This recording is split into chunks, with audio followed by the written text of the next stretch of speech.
People often ask me about the origins of halal certification, the practice of paying fees and performing Islamic religious rituals over meat and some other products. The origins or idea can be traced to some early documents published by the Muslim Brotherhood and to events such as the Siege of Mecca. It's all about the Islamisation of the Western world. It was reported that there were about 100,000 people who became hostages in the Grand Mosque of Mecca shortly after they gathered for the dawn prayer in 1979.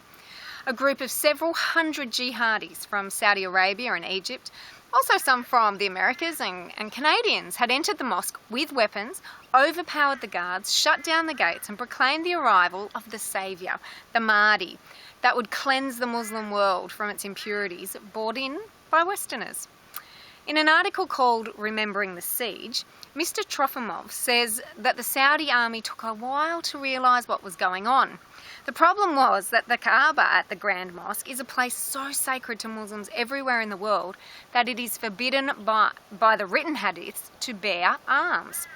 So the Saudi military were really reluctant to even point their weapons towards the unrest unless there was an authorisation or a fatwa from the leading Muslim clerics.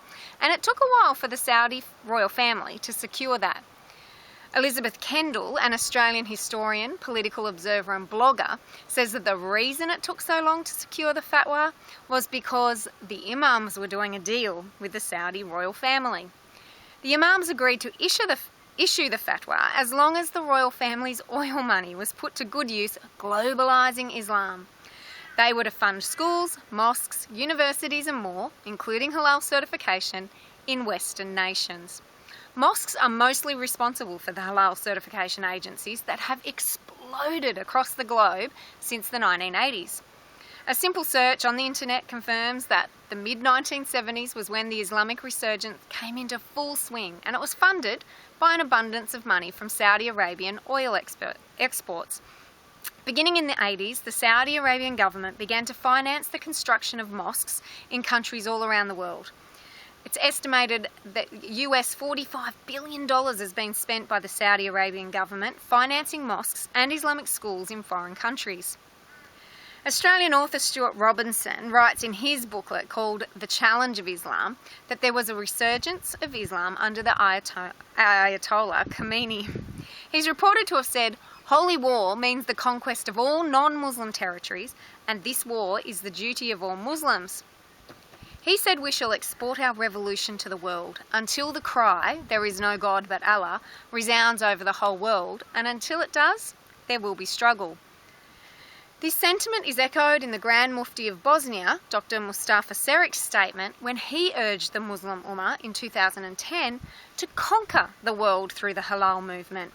He said, "As halal means pure and hygiene, the non-Muslim world has no hesitation, or choice, but to accept it. The fact is many people do strongly object to halal certification. It is unnecessary and it is funding the promotion of Islam, as the profits go to mosques, Islamic schools and charities, usually without consumer knowledge or consent." A Senate inquiry handed down several excellent recommendations in 2015 that the government has to date ignored. It is time they implemented these changes for the benefit of all Australians. I'll have a new documentary coming out soon that will explain this in more detail.